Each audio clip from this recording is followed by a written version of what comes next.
The NASCAR Gambling Podcast on the Sports Gambling Podcast Network is brought to you by EdgeBoost. EdgeBoost enables you to double your bet with no interest. Go to sportsgamblingpodcast.com/edge to get started today. Driver, start your engine!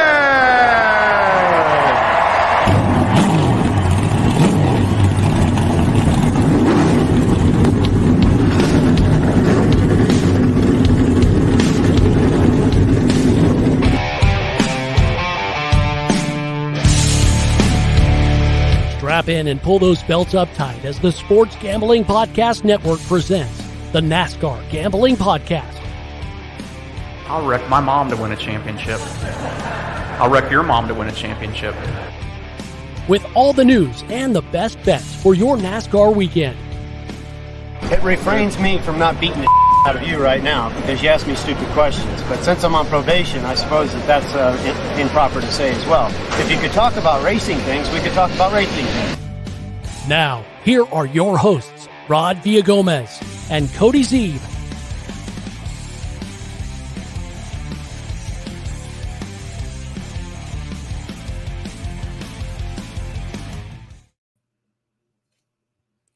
Getting set, of course, to head to wine country. It is the NASCAR Gambling Podcast here on the Sports Gambling Podcast Network. He's Cody Zeeb.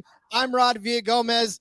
Sunny California awaits NASCAR drivers, and I, for one, am very excited for that. It's road course racing. Love it. I am pumped as well. Excited for you to be at the track. Going to be a good one. I'm pretty up for this weekend. It's funny because the very first time that I went a couple of years ago, I didn't realize, because I'd been to Sonoma before, I'd been to the area. It's not like I'd never been in that, but that track is situated. I've driven by that track so many times in my life that I never just stopped to go to the track other than, when I went to my first race.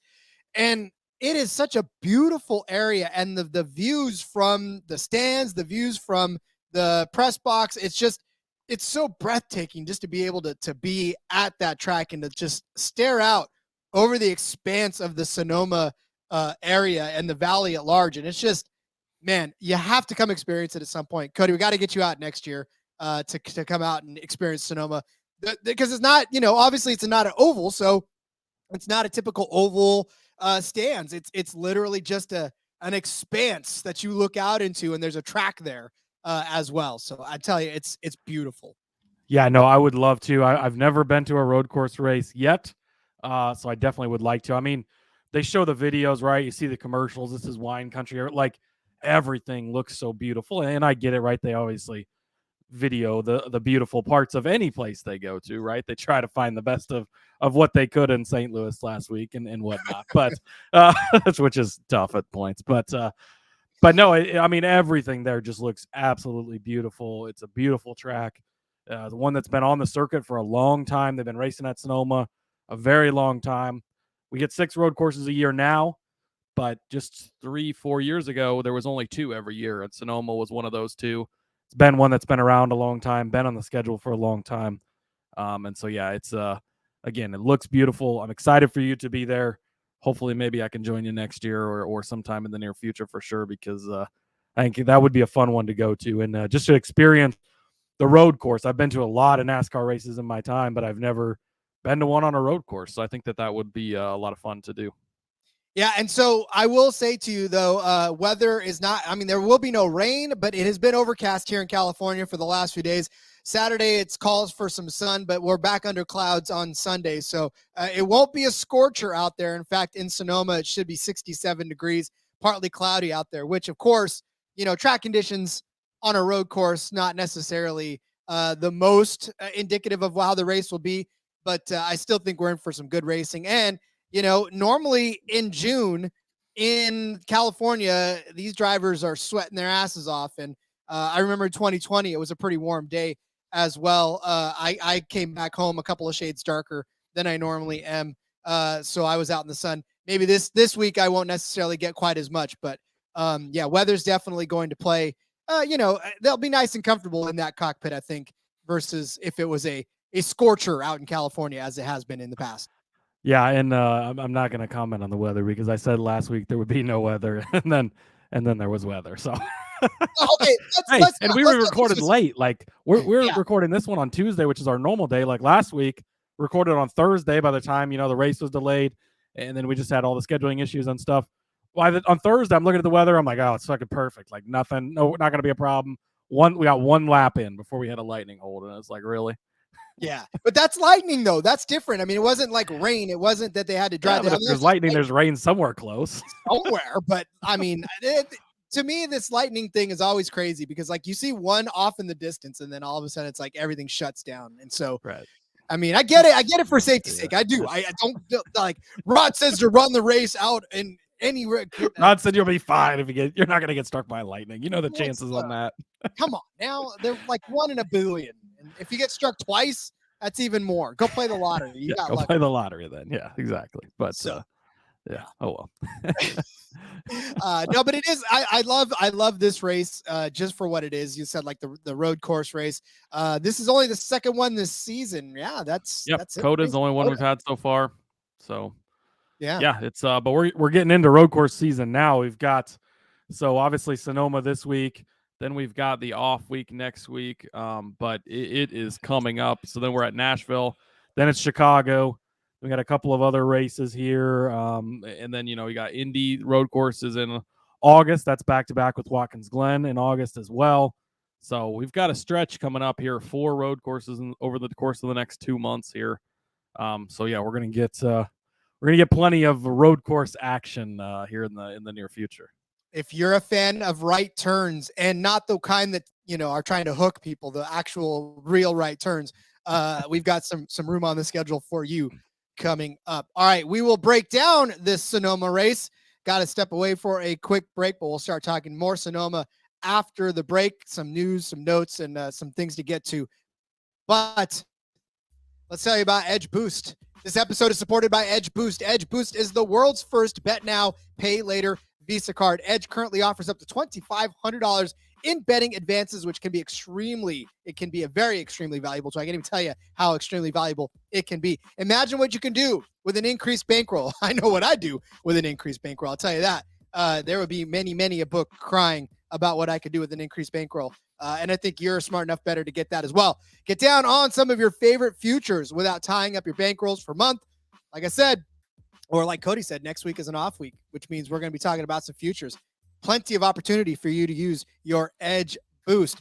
Double down on your favorite bet that you like, or use it to create an awesome middle or even hedge. Think about the gross. Edge Boost isn't some sleazy loan shark. Nah, they do not charge any interest. Zero interest. I'll say that in bold. Zero interest. Do you know of a way you can access more money to place on your favorite bets without paying any interest? I don't. EdgeBoost can also be a part of responsible gambling plan, as you can set up daily, weekly, monthly limits across all of your betting accounts in just one place. Please support SGPN, grow your bankroll by going to sportsgamblingpodcast.com/edge to sign up. That's sportsgamblingpodcast.com/edge. Must be 21 years or older to use. Problem gambling? Call 1-800-GAMBLER.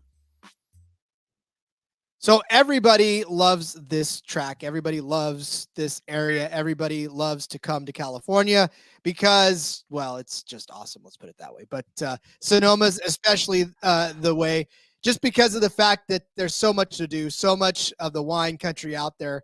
These guys, they're out in Charlotte. They don't normally always get the opportunity to do it, but when they come out here, they love to take advantage of the atmosphere and the celebrities too, by all means. I mean, that's a ton of celebrities. Guy Fieri was the grand marshal when I was there a couple of years ago. You know him from Diners, Dive In and Drive, the Food Network type stuff. He was driving a beautiful little car. So, I mean, this is it, man. This is one of the ones that everybody loves to come to. And now they get a week off afterwards, which means, they can do whatever they want after they're done. Yeah, exactly. Kind of perfect, right? You go out to Cali, you enjoy the week, and then you got a week off. So stay out there if you want to, or go wherever you want from there. Yeah, MJ, I know you saw him out there a couple of years ago. I'm sure that he'll likely be there again, especially with as good as Tyler Reddick has been on road courses lately. MJ might want to try and end up in victory lane. But yeah, again, this is going to be a fun one. I'm really excited for it. Before we jump into this one too much, Rod, we have a review that I want to read. Wait, This I want to do review. this. I want to do this real quick because we Okay. don't. We're gonna incorporating this into our reviews. Ready? So we're gonna give them a round of applause because this one's a fantastic review. I'm just gonna give this one a round of applause. Not that your other ones haven't been, but you'll see. We like all reviews, even if it's just 5 stars. We don't. It's fine. But this review went to the next level. So I want to shout out our friend James Woodruff. He left this review on Apple Podcasts. Let's see. His title says, "Seeking an exciting, all-encompassing NASCAR podcast. You found it with Rob and Cody." Yeah, it's Rod, but that's okay. Well, it's BD. It's close enough. I'm no stranger to podcasts. Who is these days? However, when it came to NASCAR, I didn't know the difference between a lug nut, a Coda, or a Corey LaJoy. So he's funny, first of all. Okay, that's a great start. Shortly before Daytona, I lost my mother and was looking for better ways to connect with my father. His passion is and always will be NASCAR. I really wanted to learn the sport in hopes of having more than a modicum of knowledge to carry on an intelligible conversation. First of all, to that, I want to say sorry for the loss of your mother. I hope that all is going well for you guys in the time since her passing. He continues, I enjoy tuning into each show and listening to Rod and Cody break down the track, provide some history, and make their predictions. You'd think they've been working together for 10 plus years as they have such good camaraderie. Big words. She's trying to trip me up here. And compliment each other extremely well. I prefer to watch on YouTube. We're back on YouTube this week. Sorry about last week, but as I enjoy their sudden knee-jerk reactions, as you can probably see with my facial expressions as I read this, laughter and often humorous facial expressions. I can't emphasize enough how much I appreciate their clear-speaking voices and understanding of the English language. He's definitely talking about Rod there. It's refreshing to get consistent quality podcasts without the ughs, ahs, and you-knows. It shows you're confident in the subject, which carries over to your audience. He's still going here. We're only about halfway through, so he really, I like this. He went in depth here. My favorite weekly show is the DFS one, as I really enjoyed playing. I really enjoy playing on DK, and they've helped me increase my bankroll since the season started just by playing cash games. There's no other podcast or show that covers trucks, Xfinity, and Cup as in-depth as these gentlemen do. I feel I have learned an incredible amount. Still not as smart as the old man, though, since I told him about this show. Now he listens too. See, get your family members involved. This is great. Love it. Instead of asking who I think will win the race, he say, "Hey, did you see Cody likes Almirola this week? Can you believe Rod thinks Brad K has a chance?" It's quite entertaining. I also enjoy hearing about new products or services through the sponsors. Since I live in the remote woods of Wisconsin, he bought 3 pairs of Shady Rays. Shout out to him for that. Never would have even heard of them if it wasn't for our show. Thank you, Rod and Cody, for sharing your wealth of knowledge with us. SGPN and to all the sponsors, keep the show going. God bless and boogity, boogity, boogity. Man, that is everything about that review, Rod. Absolutely perfect. Shout out to you, Jay. Thanks for listening. Yes, for real. It makes us feel good. The bosses notice. They made multiple comments about that, and all the other podcast hosts get to see that too. So kind of makes us look good. So we appreciate that. But thank you so much, James. And then anybody else, leave your reviews. If they're nice, we'll read them on there. Even if you leave 4-star review like Ty Tiger does. But he went back and checked it up. So I guess he's Mr. 5-star reviewer now. Hey, and listen, we'll read them if they're bad because we definitely, we told you, we'll read them. Fun of you. Yeah, we just won't necessarily agree with you on it. We'll read them, but we won't agree with you. And yes, just as Cody said, and I'll echo it as well. It is just so much. We do these things and we make these shows and yes, of course there is compensation for us on the back end of it, but more than anything, and most podcasters will tell you that we do this for free anyways. I mean, it's just a matter of, and I do several for free and I do many more of my own for free. It's a passion. It's something that we love doing. And, again, I'll never get rich and I'll never get famous from doing it. And that's not really why I'm after doing this. I'm after for that exact reason, for that review right there. There is at least one of you, and there's many more of you every week that tune in because we see the numbers. We know that he's not the only one. James is not the only one that feels the same way. And so for those of you out there who thinking the same thing, and you may not have put it on a review, that's why we do this. We love it feels like we've been working together 10 plus years, but that's just because Cody's an awesome guy, and it, not hard to necessarily get along with him, but that's why we do it. We do it for that very reason. And it's just week in and week out. It's so much fun. It's just so much fun to hang out with Cody, talk NASCAR. And I'm glad that it comes through for the audience. And we appreciate all the reviews and even the ones that don't make it to Apple review, the ones that stay in the Discord or stay on our Twitter. Doesn't matter how much you show or where you show your love to. We see it. We appreciate it. We appreciate you guys. Yes, absolutely. I 100% agree with everything you said.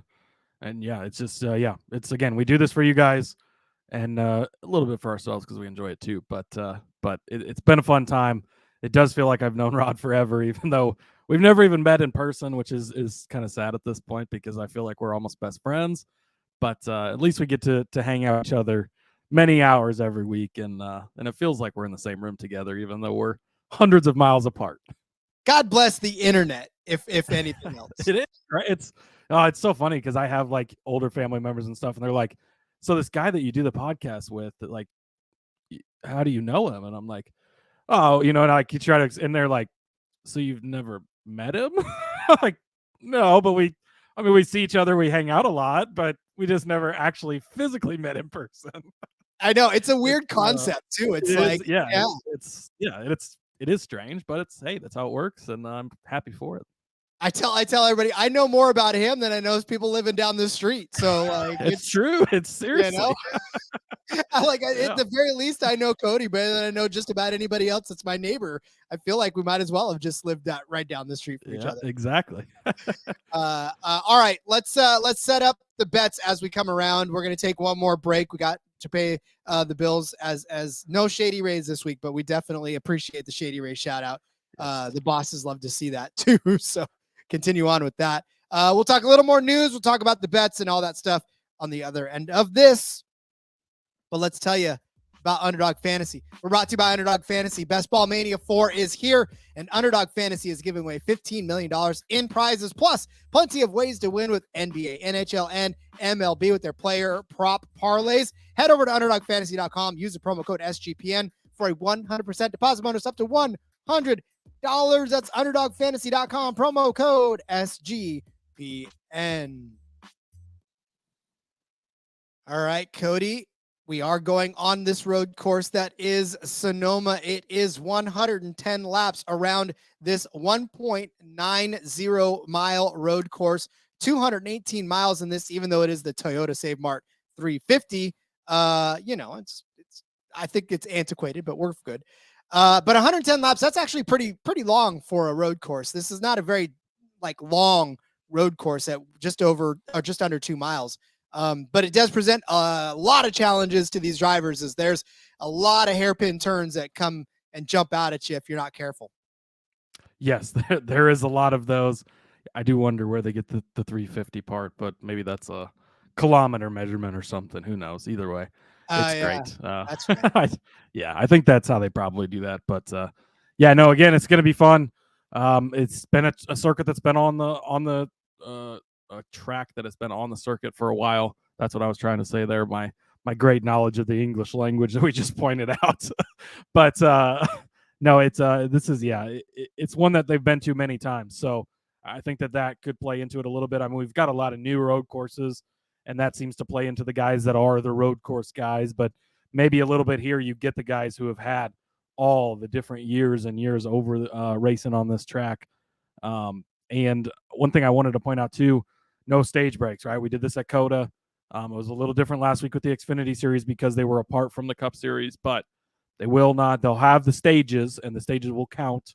So you're going to have, depending on, and it actually, the way that Coda ended up working out, you almost couldn't tell because there were caution flags close enough to the stage breaks.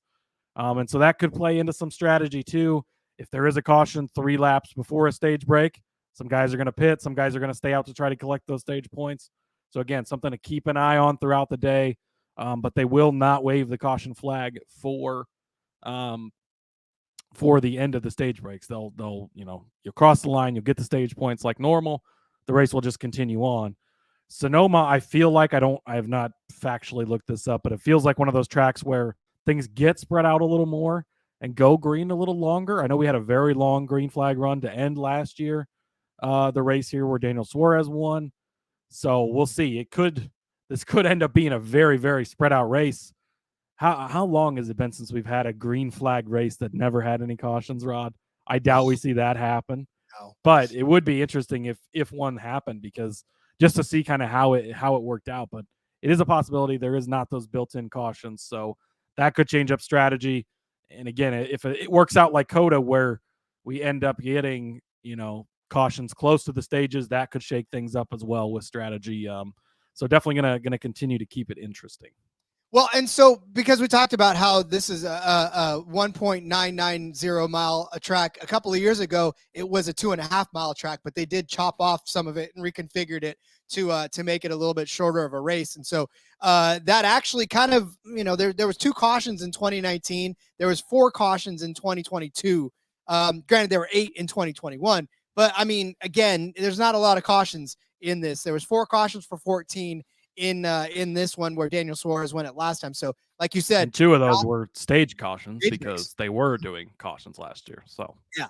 So again, there's not a lot of cautions on this because of course on a road course, there's not a lot of full course cautions anyways. It takes quite a bit. If somebody spins out, they'll usually wait. It's not like on an oval. If somebody spins, it's immediate yellow, right? Yeah. On a road course, it's different. Obviously, you got slower speeds and much more of a spread out track and stuff. So it does make a difference. Yeah. But again, I think you're right. I think we're in for quite a few green flag because these guys in Sonoma, it's not, the intensity is there, but it's not like what we watched in Portland where there's that one turn that will just eat everybody alive. There's a little more patience that they show in Sonoma that I don't know that they show anywhere else, because the ways for you to get and overtake on this course, you have to be a lot more delicate, because if you just go shoving it in, like, you're gonna spin and there's not going to be any opportunity for you to recover and gain the back to the close to where you were before. So you'll see a little more, I don't want to say polite because these guys haven't been polite lately, but I think you're going to see a little more gentlemanly type driving in this race. We'll see about that. Yeah, I was going to say, or it's just going to be demolition derby and we're all in for it. So I don't who knows? I don't know. It'll be fun to watch it in person. But, Yes, it will. any other news you want to hit on before we start getting into the bets, Cody? I don't think so. There was no penalty on the Cindric Dillon thing. We kind of touched on that yesterday. We didn't think there should be a penalty, and so just no penalty, just to update that, which is, again, I think the right call. So it's going to be a case by case basis. That was not egregious enough to cause one. It did lose us a bet, which was stupid, but that happens. How much do you love though that these guys are taking to posting the data on their social media pages? They're like, listen here, buddy, my wheel did not turn. Yeah, and then I saw Denny say something about, because somebody was complaining about it, and he's like, well, all you guys want is for us to talk more and say stuff, and like, that is true. We don't want them to be quiet, so it's it's a fine line to walk, but yeah, everybody's gonna have their own arguments, and they have a platform to make those arguments now, so let them have at it, I guess. Hey, listen, you can't ask for something and then be mad when you get it. That's all I'm saying. So exactly. All right. Well, Cody, what say we actually put down some bets for this Toyota Save Mart 350, shall we? Let's get into it. I'm going to start, and if you're watching on YouTube, this is the perfect time because this is where I bring in my props. I'm going to stand up. I got my Casey Kane shirt on. My first pick is Casey Kane's going to win the high limits race at Eagle Raceway tonight, which I'll be at. I'm excited to see him. My favorite driver for a while between Bill Elliott and Chase Elliott. Love some Casey Kane. Still have this shirt from. This is a 5-car too when he's raced for Hendrick back in the day. So super pumped. Kane will be there. Larson, of course, will be there as well. And a bunch of other high named sprint car guys will be there. So I am pumped to see that. Hope Casey Kane wins, but I'm going to enjoy it anyways. Now we can get into the real picks, I suppose. I'm going to start off. I don't do qualifying bets very often, but Kyle Larson to win the pole plus 450. Rod, do you know how many times in a row Kyle Larson has sat on the pole at Sonoma? All of them. I'm guaranteeing you right now. All of them. It's been a lot. It's 5 times in a row. I believe one of those was under the metric, so we will have that. There was not a race here in 2020 because of COVID, but 5 times in a row. 3 of those in the number 42 car, not even all in a Hendrick car. Like in the 42 car, he was very good at qualifying here. 5 times in a row. That is just amazing. And then he's been here 8 times. The last 5 he started first. The 3 times before that, third, fourth, and fifth. Like he's qualified in the top 5 every single time he's ever been to this track. He's in a Hendrick car. We know he's fast. We know he's good on road courses. He's proven it here 5 times in a row, 4 regular times, one with the metric. But yeah, at minus 450 or plus, not minus. Geez, don't bet that at minus 450. Plus 450. Kyle Larson to win the pole. That's going to be my first play on the week. Hey, and this is as close to a home track as he's got. I mean, he is from Elk Grove, California, which is actually not that far away from me. And of course, not that far away from Sonoma. So, this is it. This is his home track. This is the one he loves to come out and perform on and do well on. So I definitely, like I said, for Kyle Larson, this is it. This is the home cooking for him. And he loves to get out on the pole, loves to be fast. You said it all those times, 5 times in a row. I mean, damn close to all of them. I know I was kidding when I said all of them, but it was, all of them. No, you're pretty close to all of them. Yeah. only without the exception of 3 of them. But yeah, it's just that dude is fast. He's got qualifying figured out here, and you're getting at a plus 450. So all he has to do is lay down one fast, twice maybe, because they do that. However they end up qualifying this week, who knows? Are they even doing? I don't know the situation, but either way, Kyle, they'll just give him the pole. Yeah. They might just give him the pole because everybody's like, yeah, he's going to win it anyways. Let's save the time. Yeah. No, bet at plus 450. I mean, that's insane. That's like getting Verstappen on the pole at plus. Yeah, 450. well, and that's what you're pretty much what you're getting him to win the race at, and all he has to do is just qualify fastest, which he's done a bunch of times in a row. So times in a row. Right. And you don't have to worry about overtime or somebody wrecking it like all these other things that go into the race. It's just lay down one fast lap. We know he can do it. So plus 450. That's how I want to start out the weekend. I think that's a fantastic way to start it out.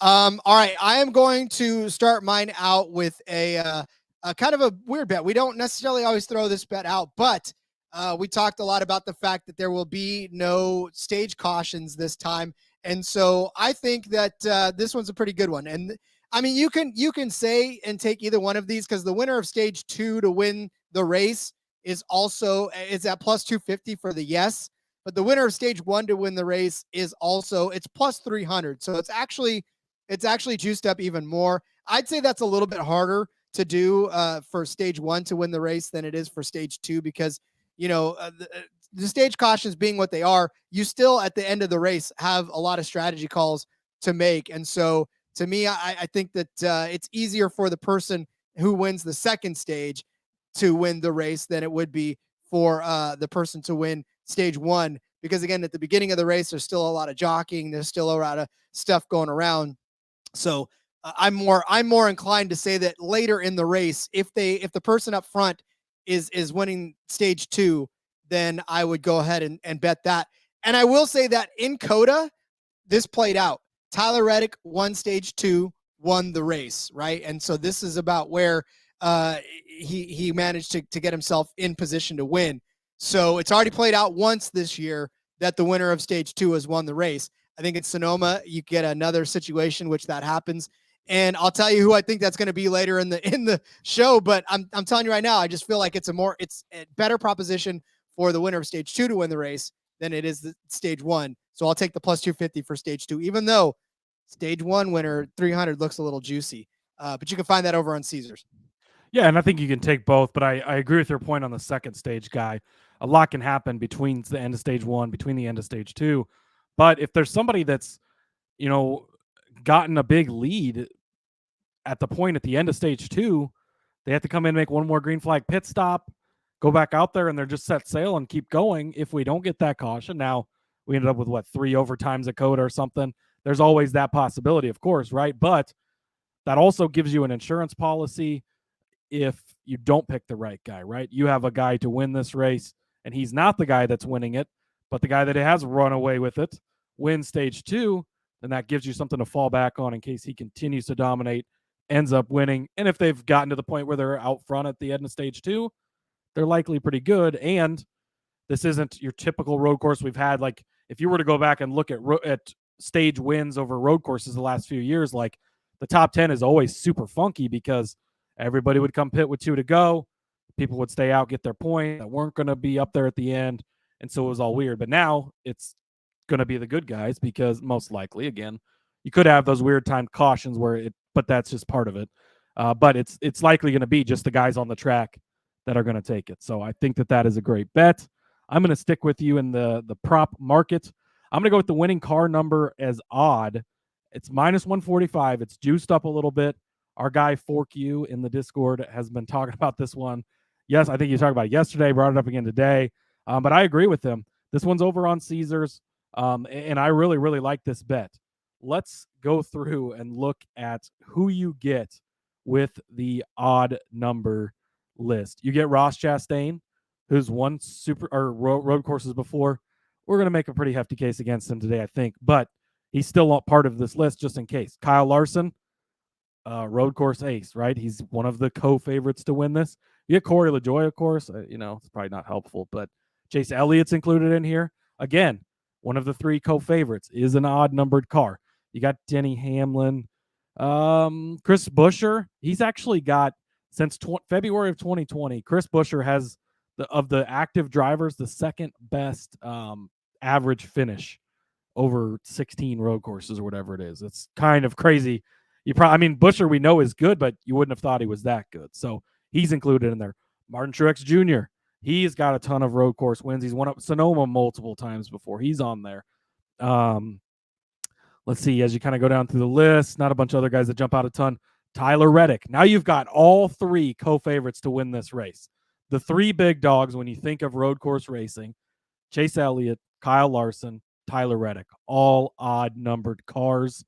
And then Daniel Suarez. He won this race last year. Do I think he goes back-to-back? Probably not, but he did it last year. He's also included in there. That is a hefty list on the odd side number of things. If you go look at the even side, yeah, there's some guys that could get it done. Kyle Busch, I think, is a guy you'll have to watch out for. He could get you.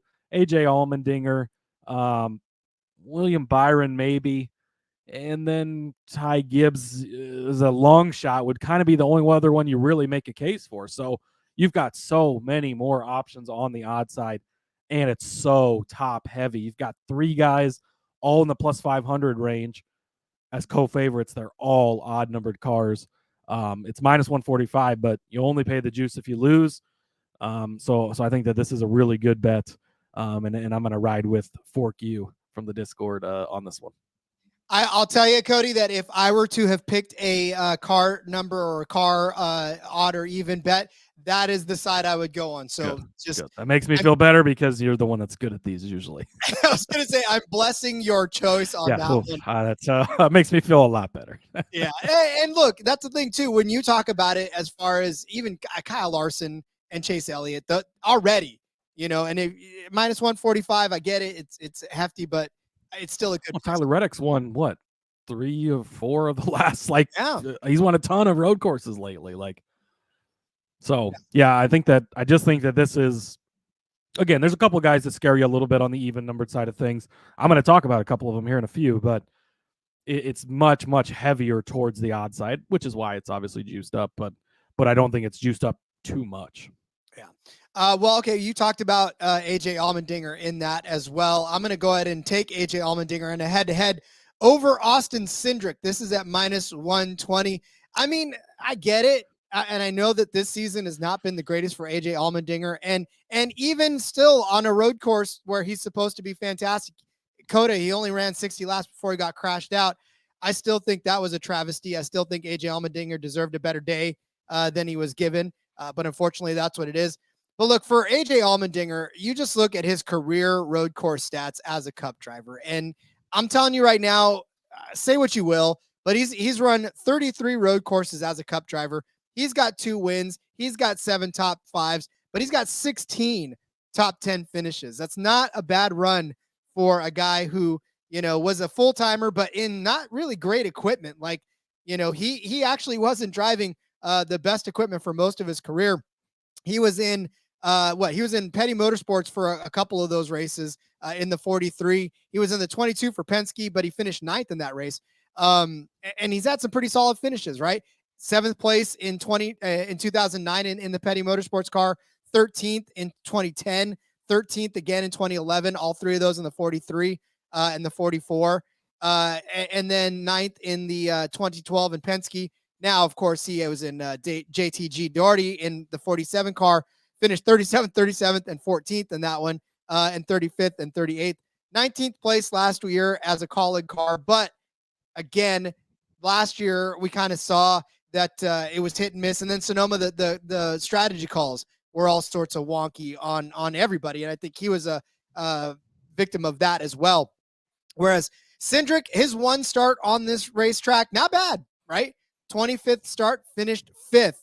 Pretty good for Austin Cindric. But of course, last season was a really good season for Austin Cindric as far as being under a lucky star, right? This season not necessarily going the way Austin Cindric has wanted it to.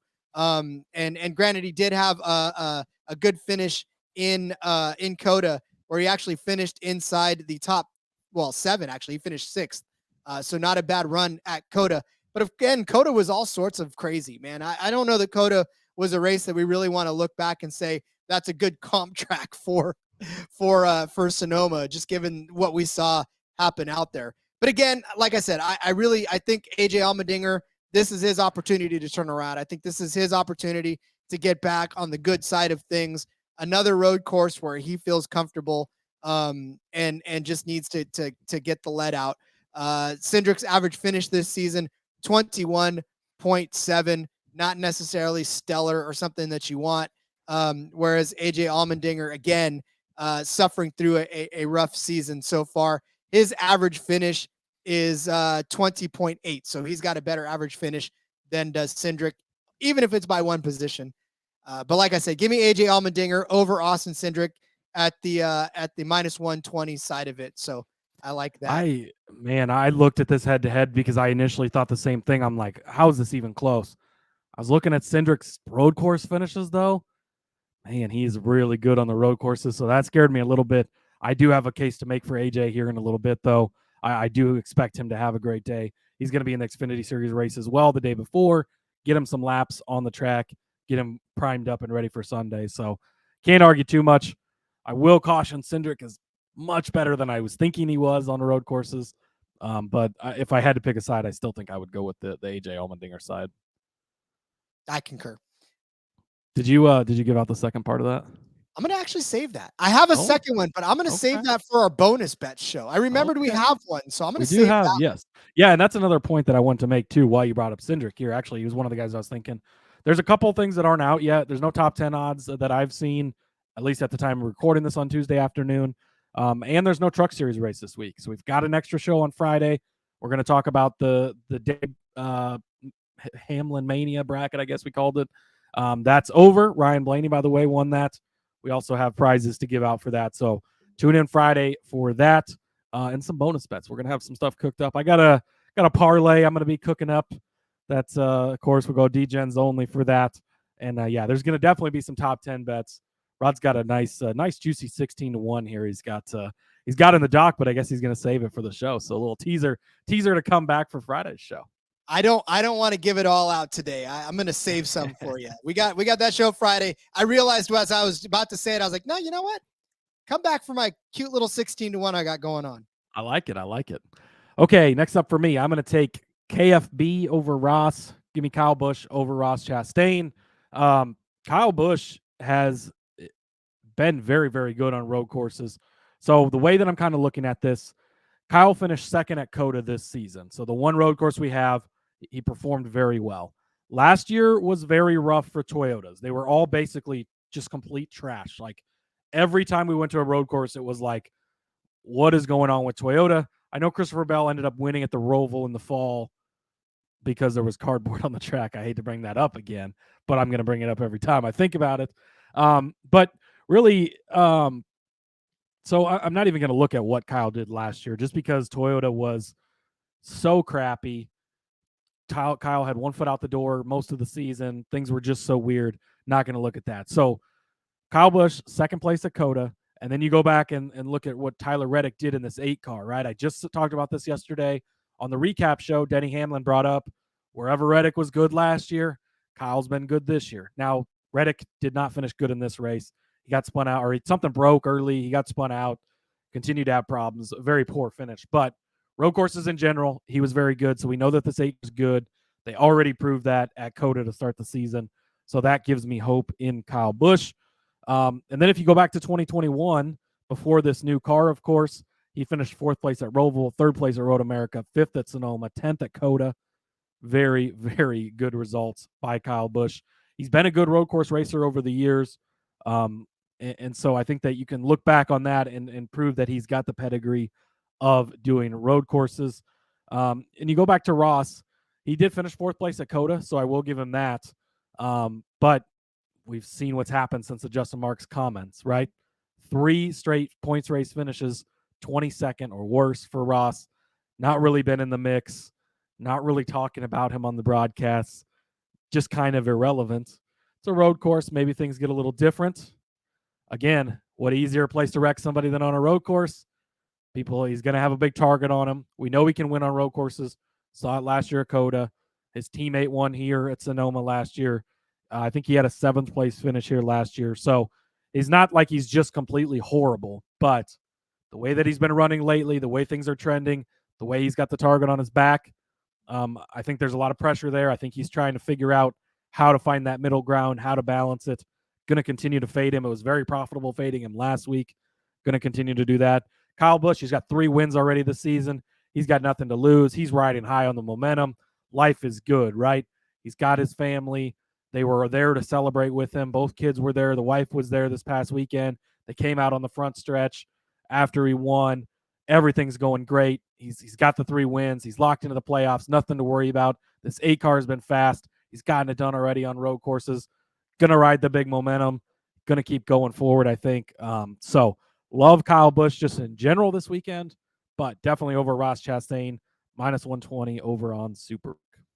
There's a lot of opportunities to fade Chastain. They gave a lot of matchups against Chastain in Superbook alone, and I saw a couple on DraftKings as well. So however much you want to load up on fading Ross Chastain is up to you this week, because there's plenty of opportunities to do it, and all of them have the capabilities of happening. So, like I said, it's just a matter of how much do you really want to fade Ross Chastain. How much does your bankroll allow for it? Because you can load up on a lot of, and I love this play too. You're right. Kyle Busch, him and Kurt always seem to find each other on Sonoma too. It was always within the top 5, if not like the top 10. It was always Kurt and Kyle battling it out for position in that. So definitely love that angle of it, as well as Cody is typing in the doc continually.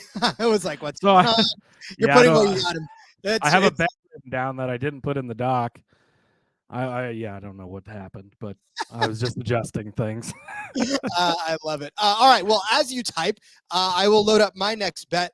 I'm going to go ahead and take, and when I saw this initially, I thought, nah, maybe I don't want to do this, or maybe I want to take the other side of this. But then I just got to thinking, and it's Kyle Larson and Tyler Reddick. They're paired up in very interesting matchup in this one. But Kyle Larson's at +115 to finish over Tyler Reddick in this over on Superbook. You're getting Kyle Larson, who we just talked about, has sat on the pole for the last 5 races on this track. He won 2 years ago when I was there. Actually, I saw Kyle Larson. I got a picture with him before even he won, and so I was pretty happy that I got a picture with the eventual race winner. But last season, again, he was running one of the better races out there. He led 26 laps in this race, but pit strategy screwed him in the end, and he finished 15th. That was legit. Pit strategy and lost the tire. The tire came off on the track. Yes. Yeah. So it was a comedy of errors, but he was well on his way to win that race. He was probably, you can argue, the strongest car on that day.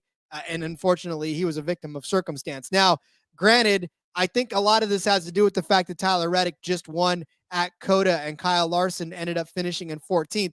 Not a very good day for him on that track. He didn't lead any laps. He didn't really factor into the race all that much. But here's the thing. You look back at Tyler Reddick, his track history here. He's got 2 races on this track. Both of them were in the A car, granted, yes. But he's finished 19th. And then Cody just talked about his 35th place finish last season. Of course, it was rough for him. Had some issues, but even the year before, he only finished in 19th. Now, again, I know that he's won a lot of road course races. I know he's a fantastic road course racer, but this track is a little different still. This track presents some unique differences. The 45 car's been solid, but I almost feel like it's crazy to not take the plus money side of this with Kyle Larson being who Kyle Larson is, right? And you can just argue till you're blue in the face about how he's dominant on road course races and how he's been one of the better race car drivers in the entire sport over the last couple of seasons. So if you're giving me plus money on Kyle Larson on his home track, we're probably going to get the pole, and we're going to see how much that factors in with no stage breaks on this course. But I really do think that plus 115 for this bet is too good to pass up. Yeah, I think that Larson, Reddick, and Elliott, I view them all equally the same right at the top. Like, they are the three best. They're in three of the fastest cars. They're consistently good at road courses. Reddick won multiple races last year. He won at Coda. Elliott should have won multiple road courses last year. Got screwed at the end at Watkins Glen, at the end at the Roval. I think he ended up finishing second to Reddick at Road America. So, like, all right there at the top. Larson, we know what he can do as well.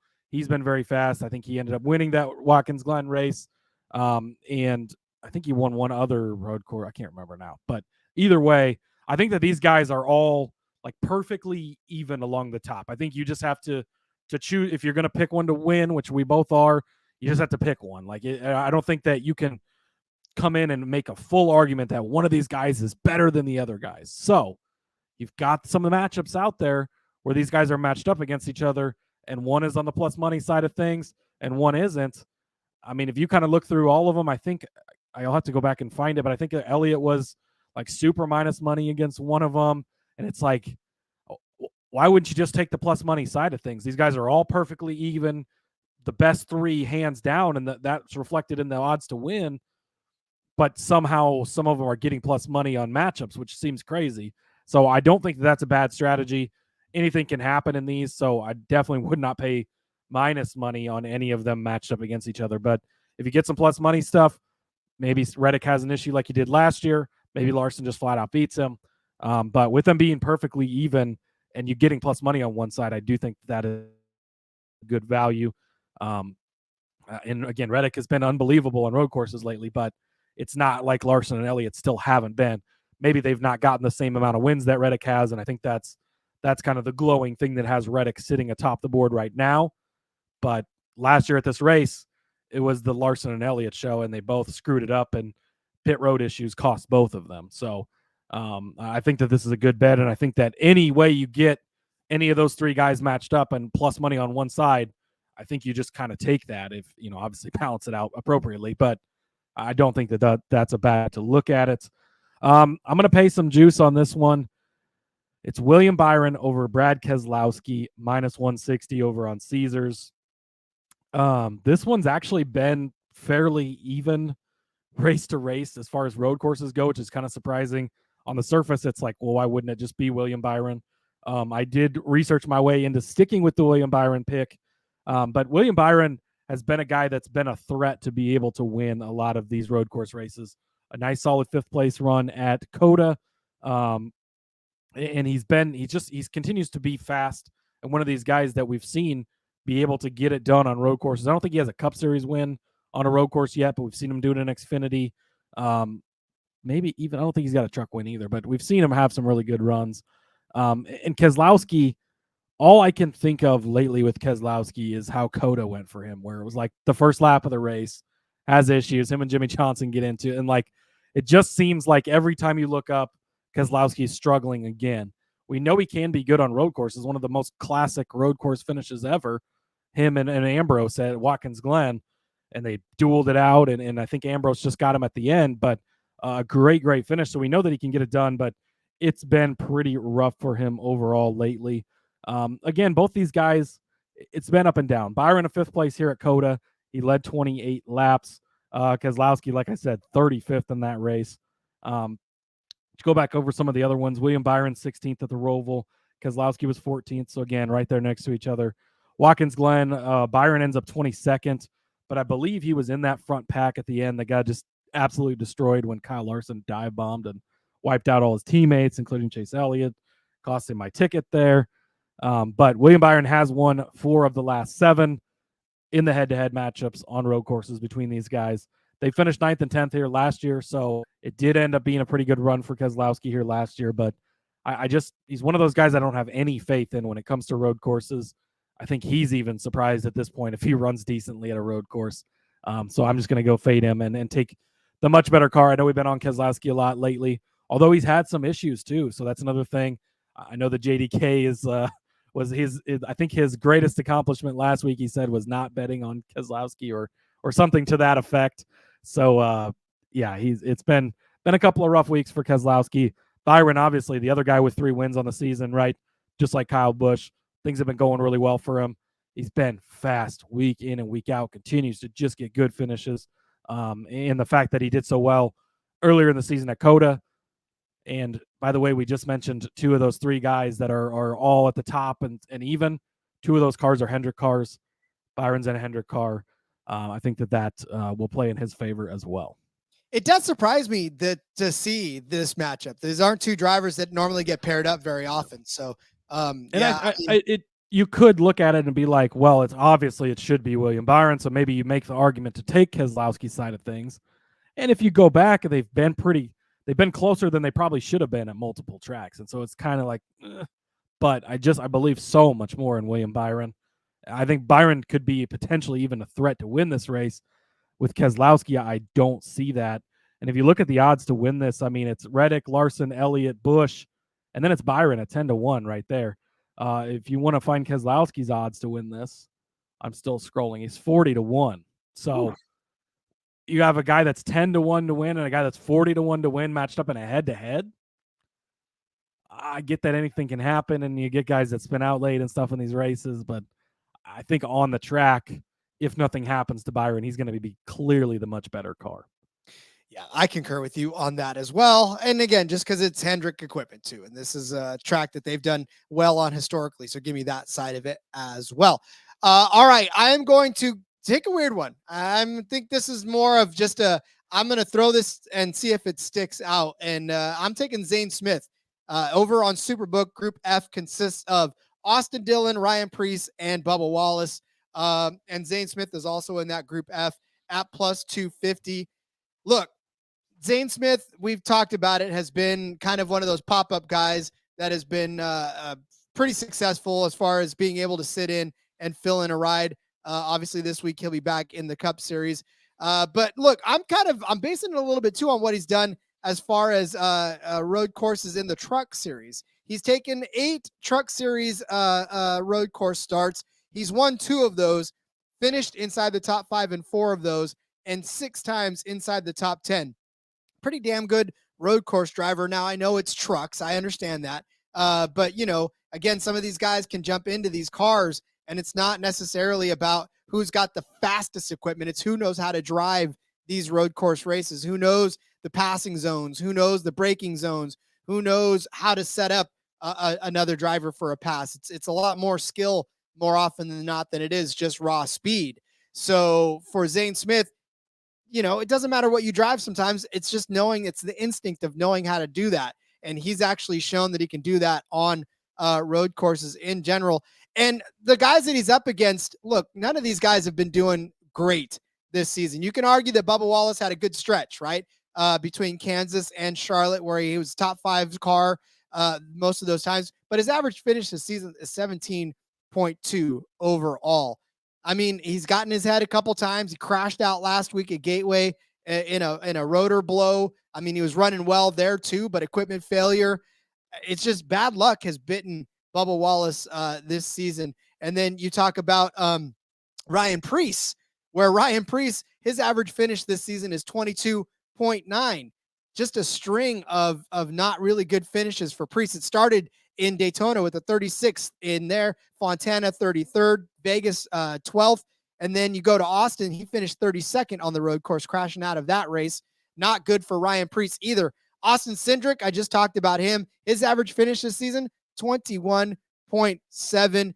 A couple of top 20 finishes sandwiched in with a couple of 31st place finishes, a couple of 26th at Talladega and Dover. He did have a pretty decent day at Austin. Don't get us wrong. He had a good road course day.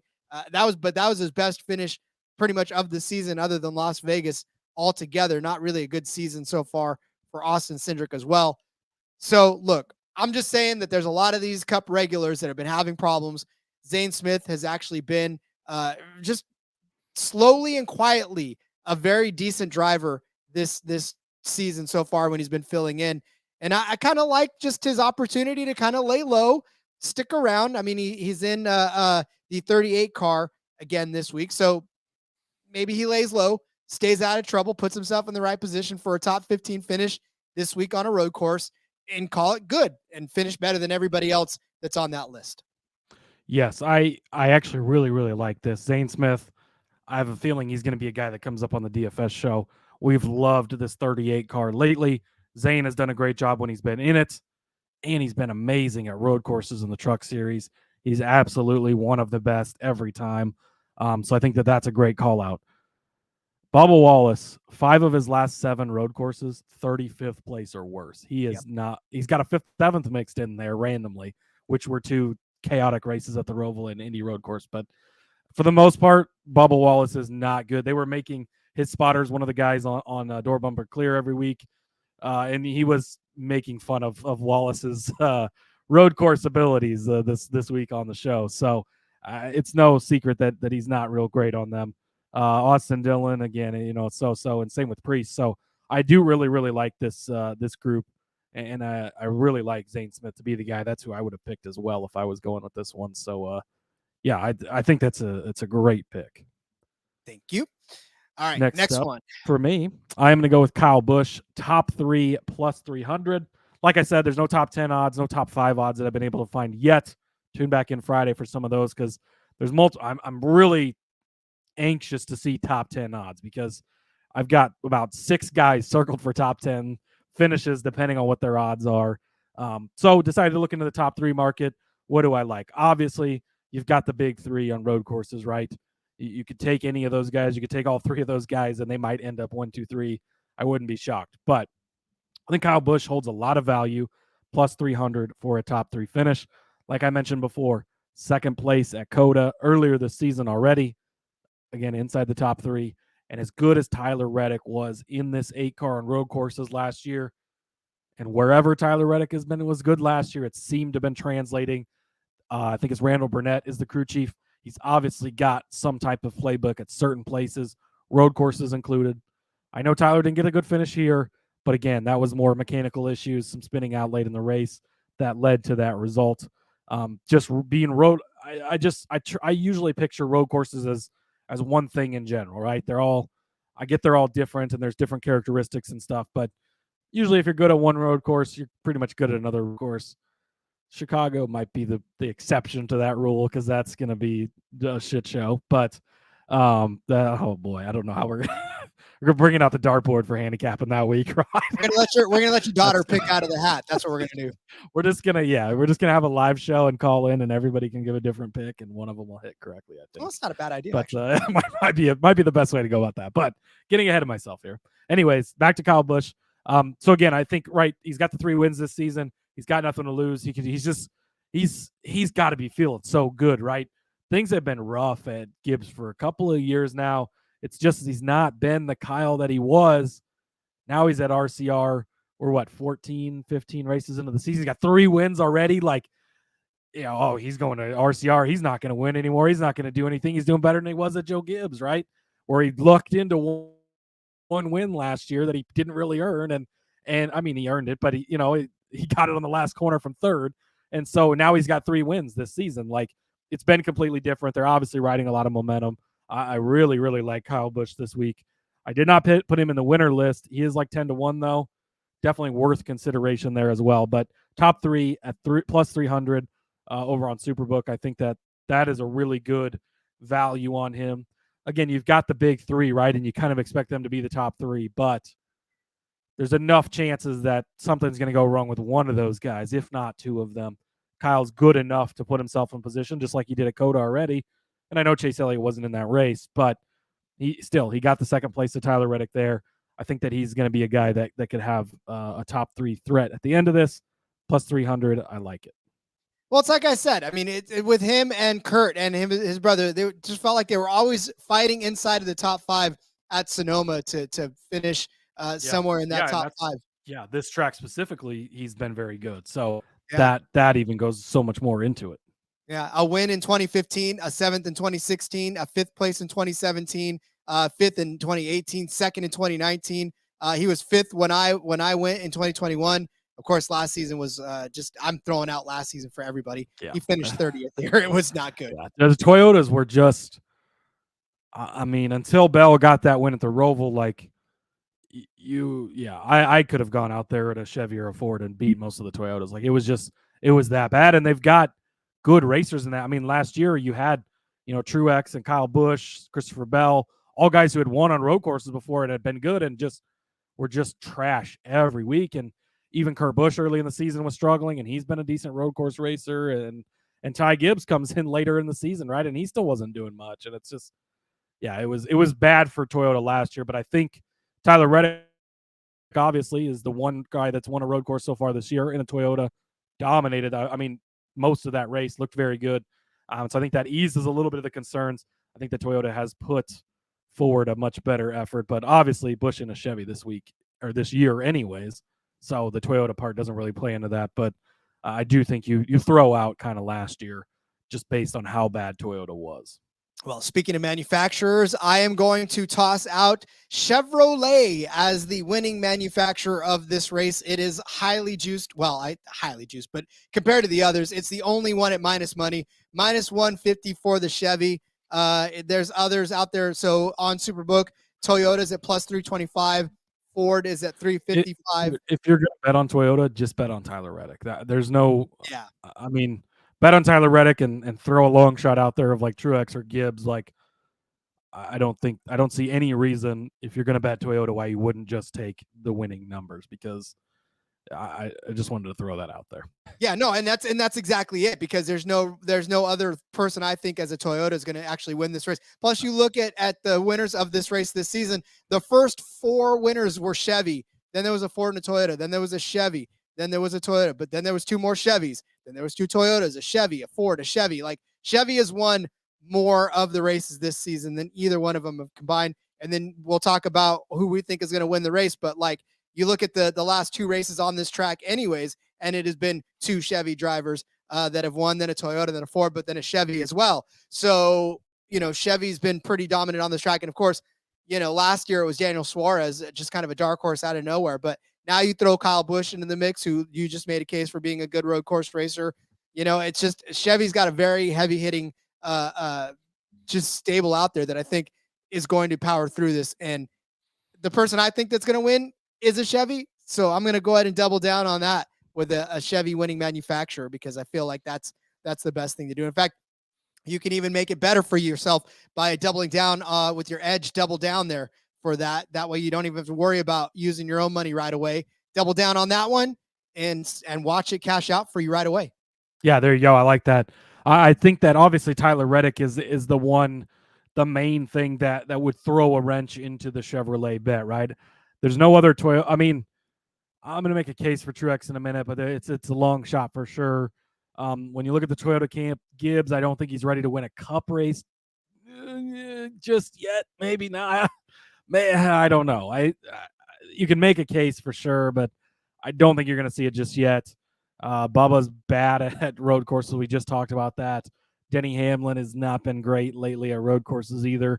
And that's your entire Toyota camp. Well, Christopher Bell can do it, but again, it would be more surprising, I think, if he did. So, and then when you go over to Ford, who's going to win in the Ford camp on a road course? Austin Cindric is the one he's favored to be the top Ford, which tells you a lot, right? Ryan Blaney, he's won on a road course before, but he doesn't really jump to mind as a Ford guy. I mean, and then in the Chevy camp, I mean, you look at it, all 4 Hendrick cars can win, right? Even Alex Bowman's good at road courses. Byron's good. And then Elliott and Larson, obviously, 2 of the co-favorites. Both Trackhouse guys can win. They both won road courses last year. Kyle Busch can win. We've seen that 8-car win multiple last year. We've seen him be good already this year at road courses. AJ Allmendinger's in that Chevrolet camp. Like, there is a lot of options. So I think that for where everybody is priced at, again, because I initially looked at it, I'm like, ooh, Toyota, but then I'm like, well, who's going to win from Toyota? You might as well just take there's so few of them and so few of the ones that could win, really, that you just take their odds to win, I think, instead. So I do think that this is a good bet. Especially if you're going to bet Tyler Reddick to win the race, I think if he's the guy you choose, you bet on Tyler Reddick to win, and then you kind of hedge that with Chevy, because if it's not Tyler Reddick, there's a really, really good chance it's likely going to be a Chevrolet that wins. Yeah, that was my reasoning on that one as well. All right, we got winner bets to set up for you. Let's step away one more time, and when we come back, we will tell you who we think is going to win the Toyota Save Mart 350 from the Sonoma Raceway in Sonoma, California. But let's say thank you to each and every one of you who are now watching us on YouTube again. Again, sorry for the week break. It's just difficult sometimes when you're not in your home studio and you don't have access to everything you've got at home. So, again, I'm hoping that Grandma enjoyed hearing the recap show last week or yesterday, and she'll enjoy hearing the Sonoma Raceway picks this week. Thank you to all of you who continue to watch. Continue to subscribe. Continue to thumbs up. Continue to comment. We see it all. Again, the review that we read earlier was from one of our viewers on YouTube. So we appreciate the fact that this is being well received out there to you as well. And we will continue to do it because, as we said before, we absolutely love it, and we will do it for you each and every time.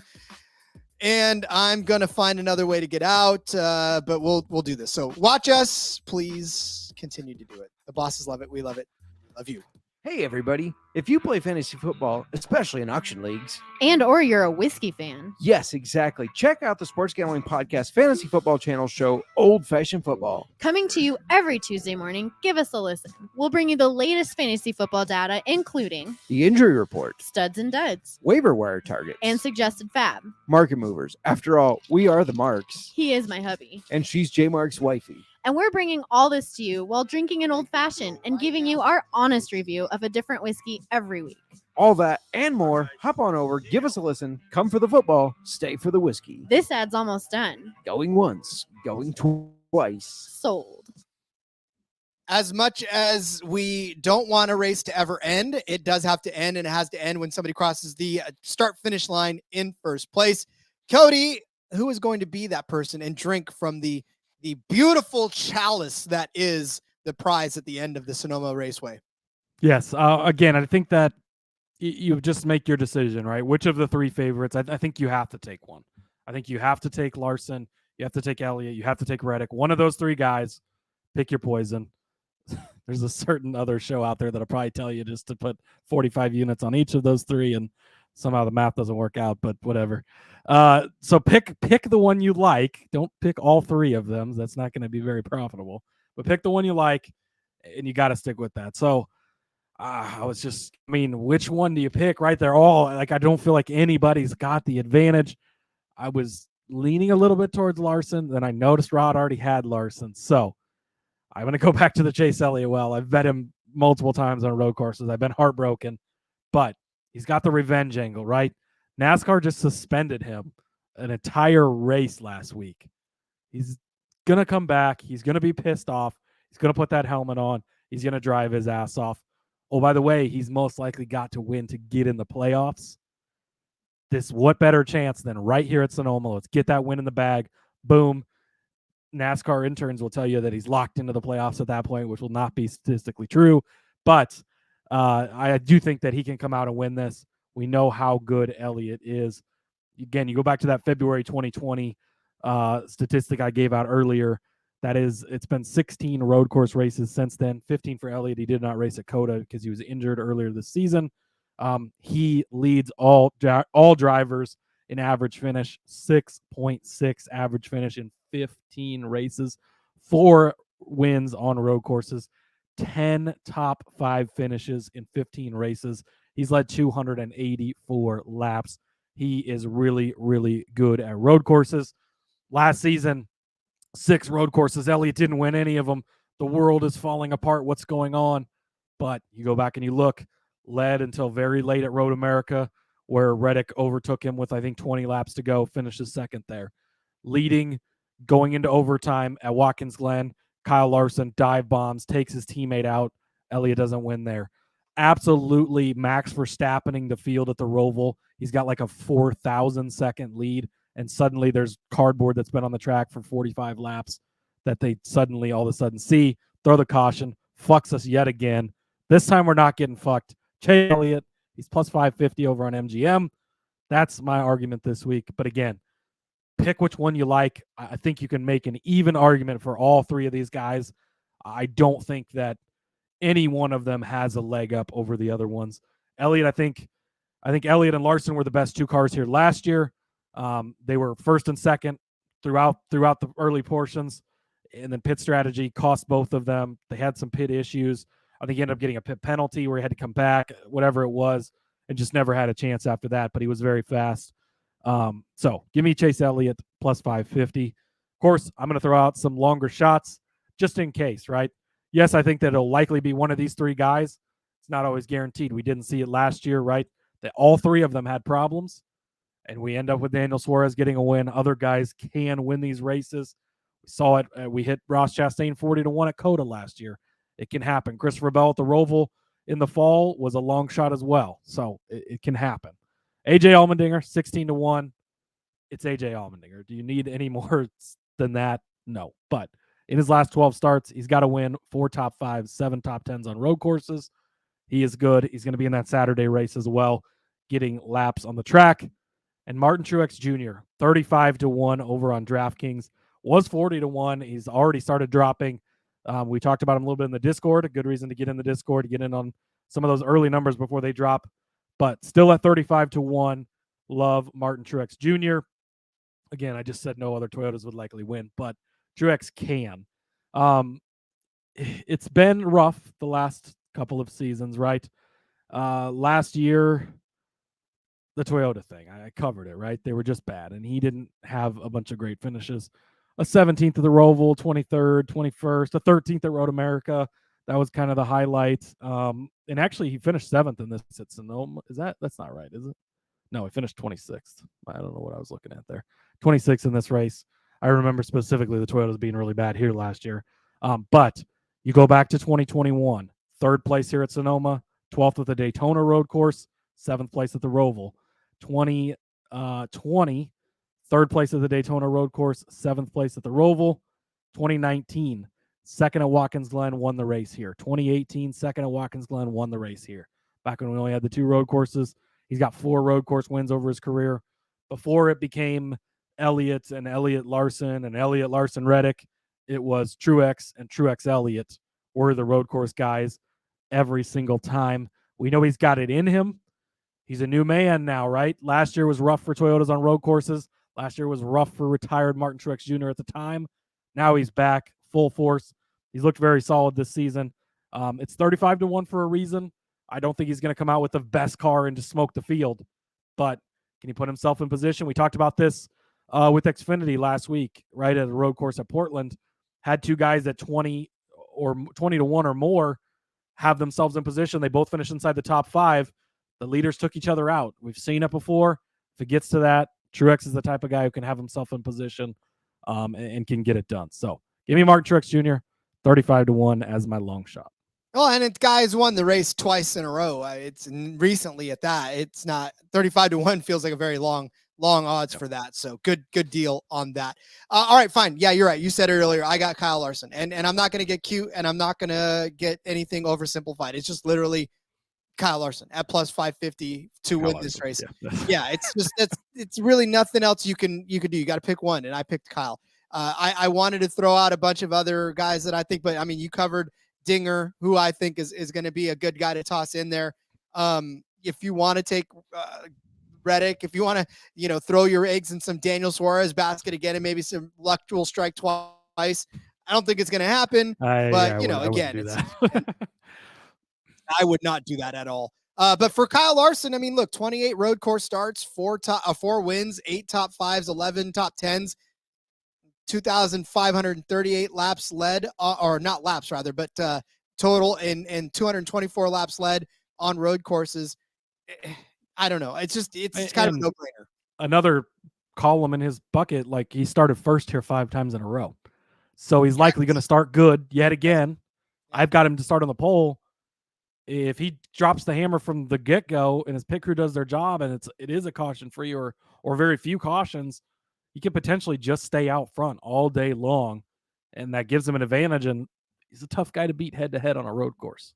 Yep, very much so. And yeah, you give him good track position, and it's all over from there. I mean, he's just going to probably drive away with this. Now, again, it could happen that he doesn't, but I can't see it. This has been one of those seasons for Kyle where he's. I know they did it too. They did that graphic where it was the highs and the lows of Kyle Larson's season, and there was a low. So now there needs to be another high, and this is a great place for him to do it. We talked about earlier, home track, home cooking.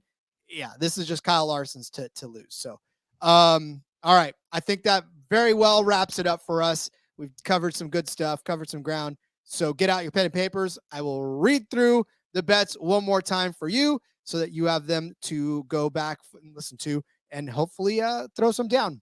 We started out with Larson on the pole. Cody gave you Larson as the pole sitter at plus 450 for this race, a feat which he's done 5 times before. Very well could do it again. He's fast around this track, so take that now before you can't anymore. I said that the winner of stage 2 is going to win this race at plus 250 over on Caesars. Cody gave you the winning car as an odd number at minus 145 on Caesars, and I co-signed on that one. I gave you AJ Allmendinger over Austin Cindric at minus 120 over on Superbook. Cody gave you KFB over Ross Chastain, and basically anybody you want to take there over Ross Chastain. There's a few options you can do that, but Cody said Kyle Busch at minus 120 on Superbook. I gave you Kyle Larson over Tyler Reddick at plus 115 over on Superbook. Cody gave you Willie B over Brett Keselowski at minus 160 over on Caesars.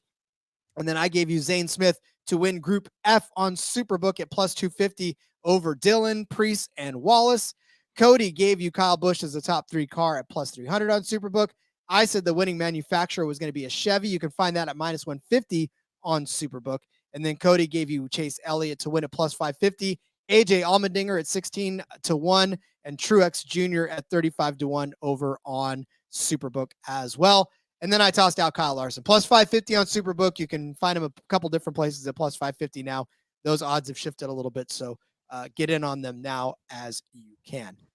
Cody, buddy, all that's left is to drop the green flag on this beautiful road course. I will make sure to give you guys plenty of opportunities to live it through my eyes as I traverse the garage on Sunday. Yeah, make sure you're following at NASCAR Gambling. Rod will be sharing plenty of stuff over there as well as on his Twitter at RJV Gomez, of course. But yeah, I'm super excited for you to be at this race. Like, you're gonna have a wonderful time, and man, it should be a good one. I think that at a points there, right, where Elliott was kind of just running away with a lot of these road courses. As an Elliott fan, I enjoyed it, but it could get boring. And this, you've got a lot of guys that can win this. I mean, specifically those 3, but there's guys like Allmendinger that can make it exciting, guys like Kyle Busch. And I think that we're in for a really solid, really good race. I agree. All right, well, let's send everybody off to go place these bets, Cody. But before we do, remind everyone where they can find you on social media. Yep, follow me on Twitter at Husker_Zeeb. You can find all my work over there. Got some articles out on sportsgamblingpodcast.com. All the shows, of course. We'll probably have an F1 podcast at some point this week. They're an off week, but we can recap last week and start setting up for the next one. And yeah, tune back in Xfinity tomorrow, DFS, and a little fun Friday with some bonus bets, DGens only parlays, all kinds of fun stuff.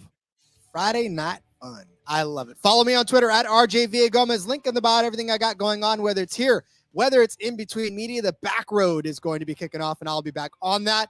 Article coming out for frequency's sake. Keep an eye on that as well. But again, we'll have more shows for you coming this week. Just having a blast doing them.